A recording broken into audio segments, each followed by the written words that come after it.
Check out the Full Press Hockey Podcast with Jim Biringer, the best in the business. It's going to be great. Hello, everyone. This is Jim Biringer here at Full Press NHL Podcast, rocking and rolling again.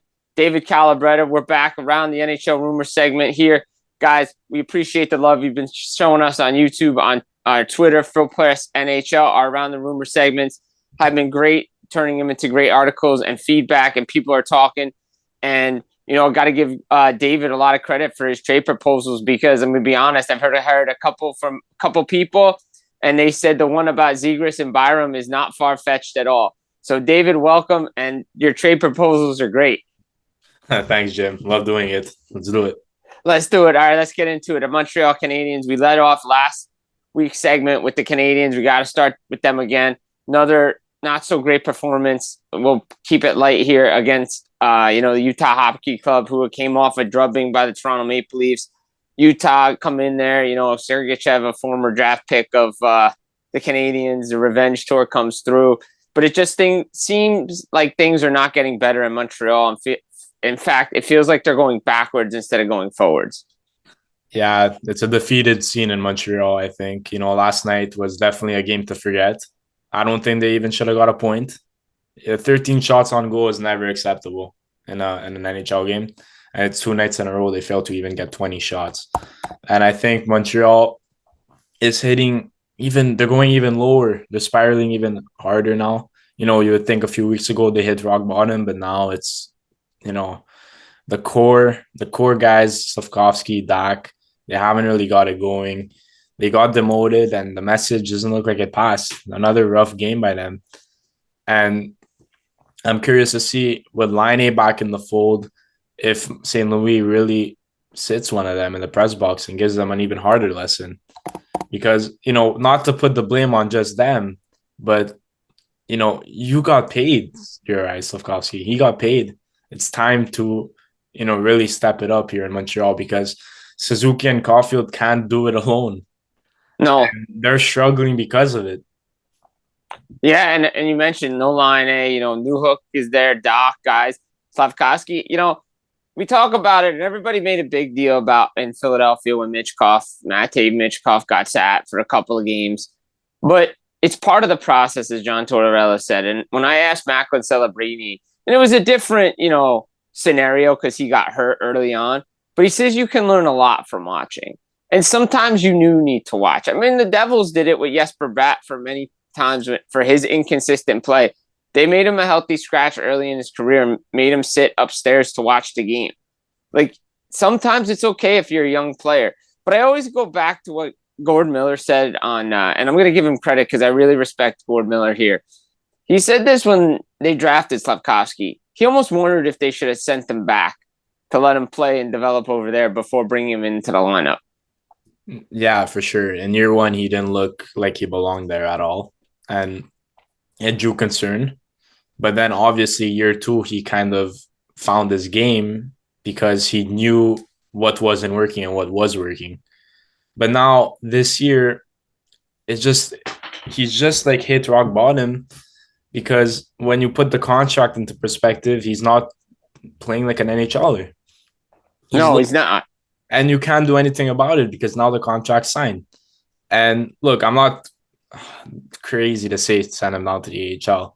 But like you said, scratching him might be the best case scenario for him to really watch up there and, let it. I don't think it kicked in that he's on the forward line because he played with guys like Kirby Dach and Joel Armia who have never been forward liners. I think a message really needs to be sent out there. And it's not just Slavkovsky, Kirby Dach as well. Obviously he was injured and St. Louis said it himself. He didn't think it would take this long for him to find this game. We're 20 games into the season. Something's got to give, and I feel like he's fallen even worse from game one. No, it makes sense. Sorry to cut you off there, but I think it makes sense because even go back to his time in Chicago when he got hurt and then he come back, it took him a while to do it. And then I think just the injuries and the mentality of coming back from these injuries for a guy like Kirby Dach really is just hurt. And you almost wonder if the Montreal Canadiens do make a trade, that if you think maybe Dach is a guy that gets be a part of the package, because they have guys there. Joel Armida's name's out there, Christian Dvorak. We know David Savard's name is going to get moved. We most likely think, and maybe you could put like 85% on it, 90% on it, that Savard will probably get moved. But you look at it, and if you really want to shake things up, you got to decide who is part of this core if you're Kent Hughes and you're, Jeff Gordon moving forward. Yeah, and I'll say one thing, from a year ago today and to now, Kirby Dach is definitely more expandable. I think a year ago, Kent Hughes would have hung up on them. But now, I'm not saying he's on the trade block, but I'm saying maybe, if things don't pick up, he might not be here anymore. But do you think though, I think here's my issue with it here, because I've said this before, I'll say it again. Do you think once Patrik Laine comes back into this lineup, we're going to see a better Kirby Dach? I think that's what we're hoping for. We're really hoping to see Kirby Dach play with Patrik Laine, injury or not, he's a proven 40 goal scorer. So if Kirby Dach can't do it with him, who could he do it with? That's kind of going to be the question here in Montreal when Laine comes back. And I also have a little scoop. Maybe we might see Patrik Laine in the lineup this weekend. I would like to see that. They've been skating, and he came on the trip. Look, obviously, I reported that December 3rd could be his first game back, but things aren't going well in Montreal. And look, if they're trying to save Laine for his first home game, that's one thing. But if they're trying to really get a win this weekend, they might get Laine back earlier than expected. But hey, that would be great. I mean, Patrik Laine early in the lineup, that would be huge for this team. I think it would be a bolt to this team. Yeah, and look, I also want to shout out something in Montreal. When you're trying to compete or when you're trying to just improve, you need your bottom six to step up. And I want to give a shout out to their bottom six here, because their bottom six is coming to play. Evans has 10 points. Anderson has 10 points. Gallagher has 11 points, 8 goals. Dvorak has 8 points. Those are legit numbers for bottom six guys here. And what's the problem? Our top six isn't stepping up. Imagine if it all came together. Could be a much different season here in Montreal.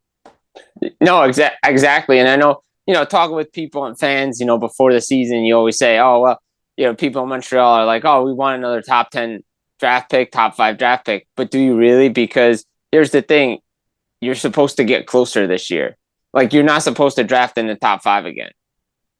No, definitely not. I mean, you need results. And right now the Canadiens sit second last in the National Hockey League. Yeah, that's not good. Projected to pick top 3 right now. It's early, but you would think they'd be higher now than in a month from now. So one more before we move off and we go around the NHL too. Staying with Montreal, I mentioned Armia, Dvorak, the Savard. Those guys most likely will not be Canadians to finish the season, correct? Yeah. I think Dvorak's a bit of a harder contract to move. But going beyond this season, I don't see much of their UFAs staying other than maybe Jake Evans. But even Evans could be moved, correct? Evans could be moved, but I think it's going to be really hard to trade him. Kind of like Lehkonen in 2022. If they get the right offer, he's gone. But until then, I think they like to keep him. But we know Savard's definitely going to a playoff team potentially. Yeah, for sure. I wouldn't hold it against. No, I wouldn't hold it against him either. I think that's a smart move. A name that's been out there. We've kind of, we started it last week and kind of started to kind of pick up. But David Jiricek continues to be out there. Broke it. That the time is coming. It's just not a matter of if, but when. And the when seems to be dragging on. But we know it's coming in Columbus. We know David Jiricek's going to get traded. It's just a matter of where he gets traded. And we said, pipe dream could be the Montreal Canadiens. But when you have scouts at your game, Columbus scouts at a game, you call up a guy like Joshua Waugh, you start to put the puzzle pieces together. People say Edmonton, then they say no, Nashville, no. Again, the caveat with any trade is you're not out. If you're out, you can be back in with one phone call. Yeah. So you can't rule anybody out of this thing. No, I don't think there's really a 1 and 2, like a top 2 front runners here. I think it's really wide, the teams for Jiricek. No. So we've seen Pittsburgh, we've seen Philadelphia, Edmonton, Nashville, San Jose, Anaheim, Minnesota. I want to focus in on San Jose for a minute. I think if he did go there, it actually makes sense because of the team that they're trying to build there. That's actually a good fit for him. It makes a lot of sense. They need a right-hand D. They do, but the issue is what are they going to give up? Because they like what they have there. It's gonna have to take one of their young pieces. Not we're not talking Celebrini Smith or Dickinson here, but Quentin Musty. Musty, maybe Eklund. Eklund, oof. That one won't be tough. That would be expensive. That would be expensive because, like we've said with Minnesota, Marco Rossi, really? I mean, I tweeted it yesterday. They went after you did. Minnesota fans, but that might be the cost to acquire a blue chip prospect. It is the cost. I mean, you saw. I mean, Askarov went for. I mean, he did go for nothing, but again, Barry Trotz is moving out guys in Nashville, like they're like former first round picks that aren't his guys, like they're pieces of candy. Like he's just handing them out because he wants his guys there.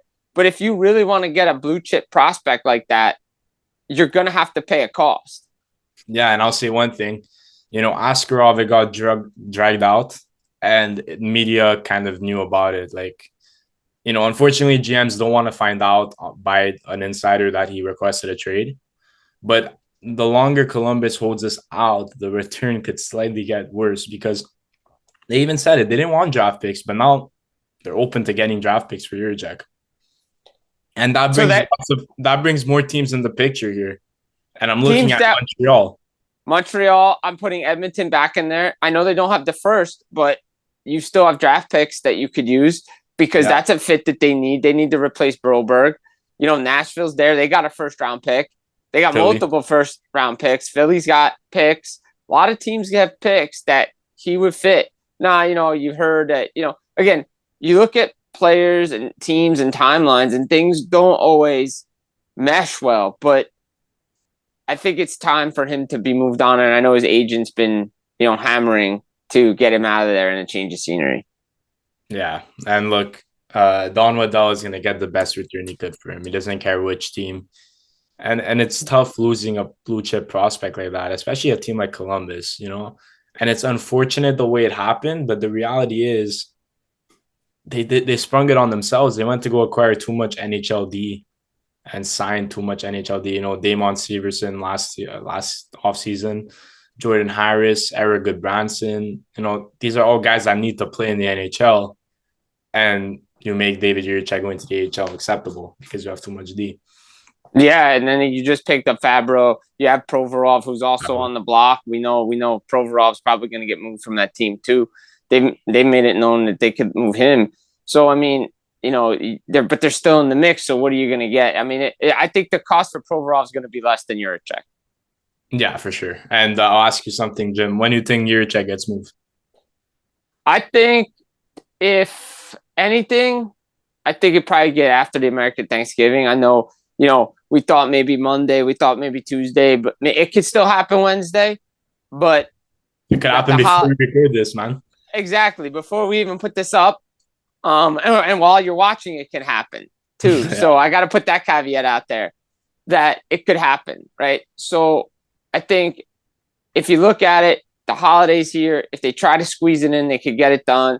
Maybe they go until the weekend, maybe a little bit after, but I don't see this dragging out. I think it gets done before Christmas. Yeah, 100%. I think it even gets done before the end of next week.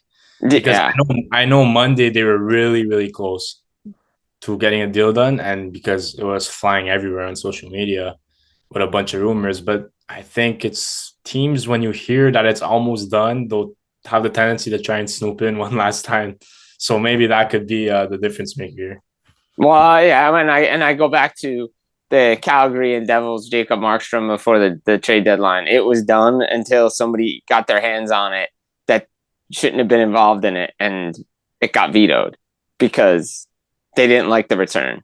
So let the hockey guys take care of the business, because when the hockey guys took care of the business in June with Markstrom, and it got done right away. So let the hockey guys handle the business. Speaking of hockey guys, let's go to New York, right? Another Original Six team. We talk about Montreal. Now the New York Rangers want to come out and talk about blowing up the core. Chris Kreider, Jacob Trouba's name's out there. There are multiple reports that it's Chris Drury who's sending memos to these general managers via text messages saying that these guys are available. We know Trouba's been available since the summer. It's no secret the Rangers were trying to move that $8 million. I tell everybody, and I know Ranger insiders tell me, no, you don't have anybody to replace him. If you really wanted to get rid of him, you could have been ruthless in the summer, come July 1st, and put him on waivers. For sure. And this is the issue here. I don't know how you could have Trouba as your captain with all these rumors flying around. And if you're trying to send the message itself, you strip that C from him. But anyways, that's another story. But we're talking about Trouba here. Waivers, yes, waivers. If you don't want to be here, if you don't want this guy to be here, sorry, he wants to be here. But if you don't want Trouba in New York anymore, get it done. It's better having him gone than here and knowing that we want to get rid of this guy as of tomorrow. And I'll move to Keider here. Teams will want Keider. Yeah. It wouldn't be an issue trading that contract. And you know what? The Rangers have found themselves a Kreider duplicate in the organization, I think. And I really like his play so far. Will Cooley. Mm-hmm. He's been amazing so far. And look, if he could, keep proving that he's a top 6 player, it makes Keider more than expandable. 100%. I think so too. I think it makes him more than expandable.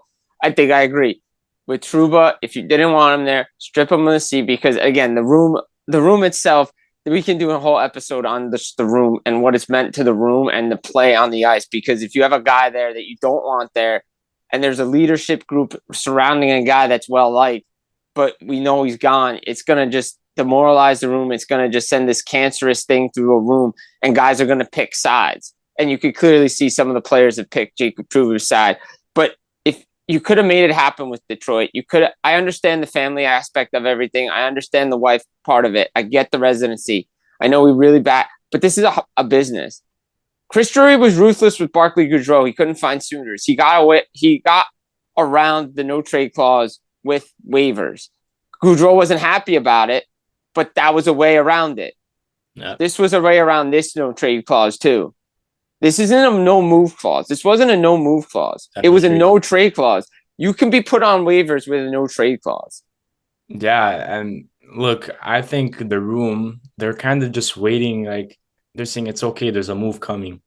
We could slack. Like I don't know. There's no urgency because they're just waiting for a move to happen.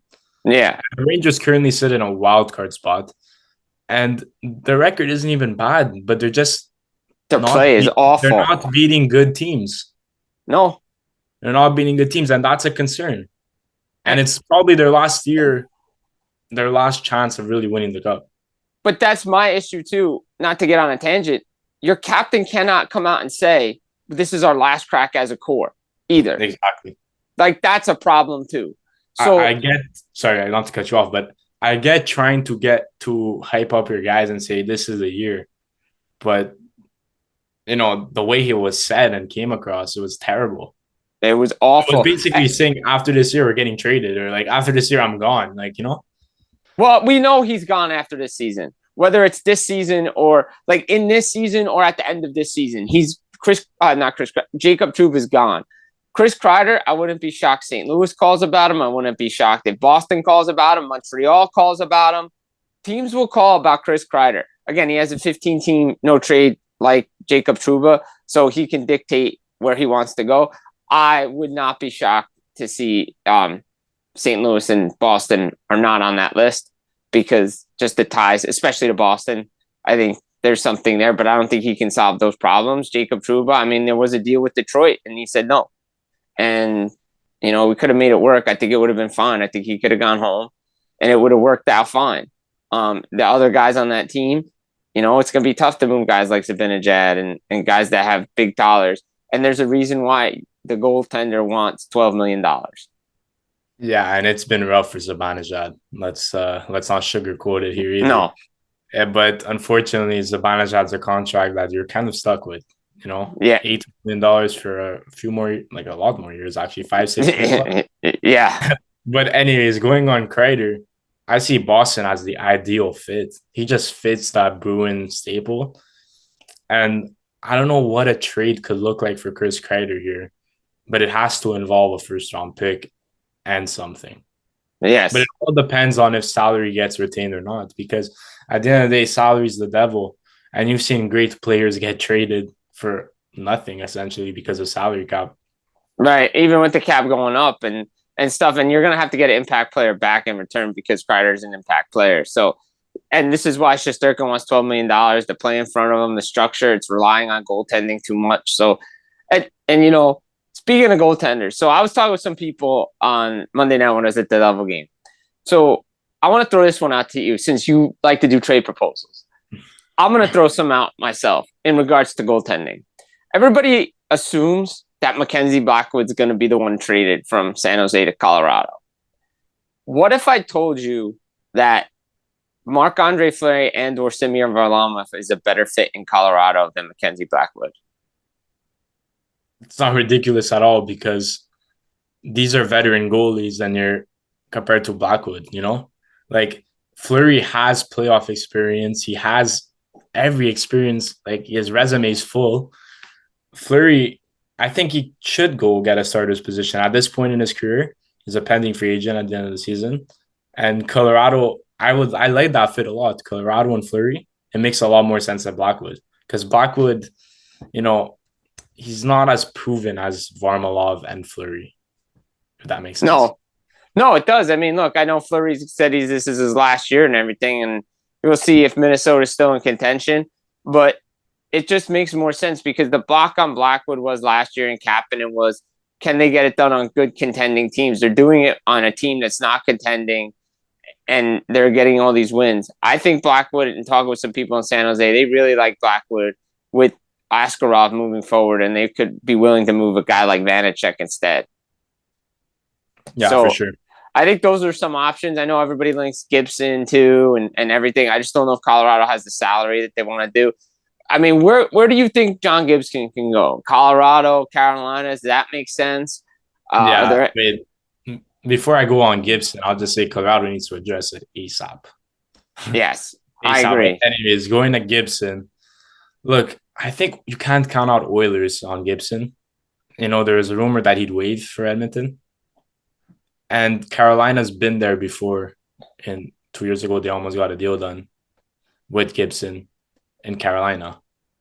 So, and I think it's all going to depend on, is Anderson healthy enough to finish the season? Because he's only back in like 3 months, 4 months, best case scenario.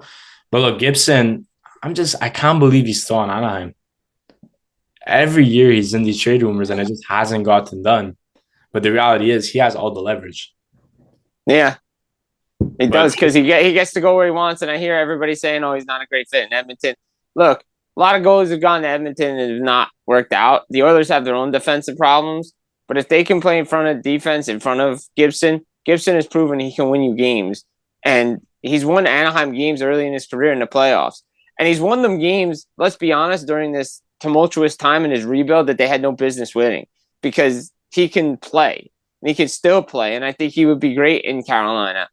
Again, I'm not sure about the fit in Colorado, but I agree Colorado needs to address it. I think Carolina, look, they got away with it against Dallas. We'll see what they do against the Rangers. But if they're giving up 4 or 5 goals a game, they're going to have to score 6 or 7 a game to win. Yeah. And I think they want to have a goaltender in there that can stop the puck, especially with Kochetkov hurt, Anderson's hurt. They don't have Ronta anymore. So they're definitely going to want to address it.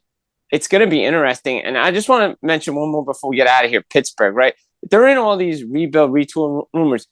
Who are you sending back to these teams that have all these great developmental prospects that you want on your team for your rebuild? Who are you sending back? Who is Pittsburgh sending? Yeah. I don't know. They've really hit rock bottom, and it's at this point now that let's hope we finish as low as possible to get some draft prospects, to get some good prospects out there, because the reality is all their guys that could get traded for some value have no trade clauses, no movement clauses, and have just no chance of getting traded. Yeah. No, it makes sense. No, it's just there's just too much going on in Pittsburgh. You know, obviously we saw with the coaching changes, Monty going to St. Louis. We've seen, you know, is Brunette going to be the next guy to go? Lalonde in Detroit, Cronin, Anaheim. You know, what are they going to, you know, who else could move? Throw one more at you. Hypothetically, you know, if things don't really turn around or you don't see subtle improvements, even though people say there are improvements in their metrics and on the ice, but if the eye test doesn't change with the Montreal Canadiens, could that be something they could be considered down the road? I mean, you have to, you know, no one's safe, and especially in coaching, no one's safe, even if you think you have the best tied relationships. But I think if things continue to spiral, there has to be a discussion of, are we going to get St. Louis help? Are we going to demote him maybe to a lighter role and get a head coach? But I don't see a road where he leaves this organization because they fire him. It would have to be on his own terms. And that's just the friends and family side of business. Yes, it is. And similar to what we see in the Islanders, if Patrick Waugh is going to leave, it's going to be because he wants to leave. Because I don't know if Lou's going to be doing it, but Lou's got to worry about his own job. And that's another rumor for another time. But guys, but this has been around NHL Rumors. Touch on the Canadiens. We've touched on the goalies, the Rangers as well. Jim Biringer here, Full Press NHL. David Calabretta as well. Guys, check it out. iTunes, Spotify, also up on Full Press Hockey on YouTube. Click the subscribe button, like the video. Also at Full Press NHL on Twitter. We'll be back again next week. Guys, take care and enjoy. Barry Trotz, Nashville Predators, making sure you're listening to Full Press Hockey Podcast.